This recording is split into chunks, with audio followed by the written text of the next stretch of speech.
اللہ الرحمن الرحیم۔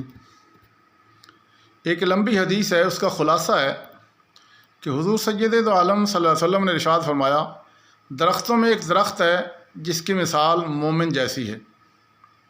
پھر آپ نے فرمایا کہ یہ کھجور کا درخت ہے۔ کھجور کا درخت اور اسی طرح کے دوسرے پھلدار درخت کا معاملہ کیا ہے؟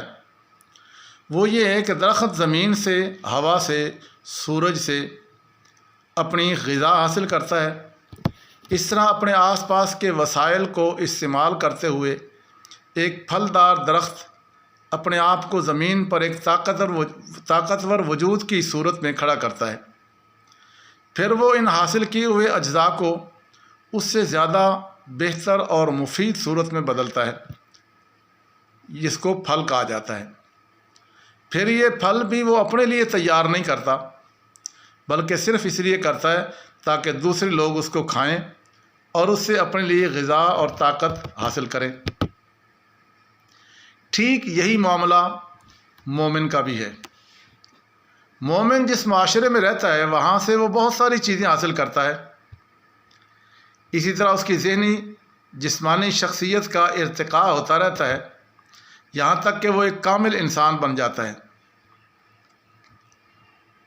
مگر مومن کے لیے جائز نہیں ہے کہ وہ لینے کے وقت تو خوب لے اور دینے کے وقت وہ دینے کے لیے تیار نہ ہو۔ مثلا معاشرے سے اس نے علم حاصل کیا، بہت سارے لوگوں نے اس کی خدمت کی، استادوں نے پڑھایا، ماں باپ نے محنت کی، معاشرے نے اور لوگوں نے بہت کچھ دیا اس کو۔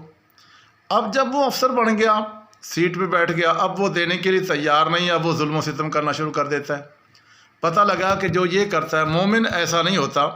مومن کے لیے یہ جائز ہی نہیں ہے کہ وہ لینے کے وقت تو خوب لے مگر دینے کے وقت وہ دینے کے لیے تیار نہ ہو۔ اس معاملے میں مومن وہی کرتا ہے جو ایک کھجور کا درخت یا کوئی بھی پھلدار درخت کرتا ہے۔ وہ اپنے وجود کے درخت پر لگے ہوئے پھل میں دوسروں کا بھی حصہ سمجھتا ہے۔ اسی طرح وہ جیتا ہے کہ اس کا وجود صرف اس کی ذات کے لیے مفید نہ رہے بلکہ دوسروں کے لیے بھی وہ مفید بن جائے۔ اس نے جو کچھ دنیا سے پایا اس کو وہ صرف اپنے لیے سمیٹ کر نہیں رکھ لیتا بلکہ اس کو پوری انسانیت کا مشترک سرمایہ سمجھتا ہے۔ انسانیت کا کمال یہ ہے کہ آدمی دنیا سے جو کچھ پائے اس کو زیادہ بہتر صورت میں دنیا کو واپس لوٹا دے۔ یہ ایک مومن کی مثال ہے۔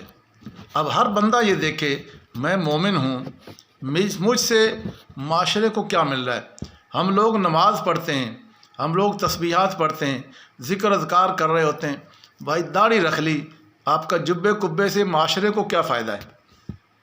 آپ کی داڑھی معاشرے کو کیا فائدہ دے رہی ہے؟ آپ کی نماز معاشرے کو کیا دے رہی ہے؟ معاشرے کو جو آپ کے ہمارے ارد گرد رہ رہے ہیں، جو ان لوگوں کو ہم سے کیا چیز مطلوب ہے؟ وہ ہم سے اخلاق چاہتے ہیں، ہماری کمائی میں ان کا حصہ ہو، ہمارے علم میں ان کا حصہ ہو۔ میں جو کمائی کروں اس کمائی میں سے میرے معاشرے کے کمزور ترین لوگوں کے لیے میرے اس کمائی میں حصہ ہو۔ یہ وہ درخت کی طرح درخت پھل تیار کر کے سارا خود نہیں کھاتا، سارا لوگوں کو دے دیتا ہے۔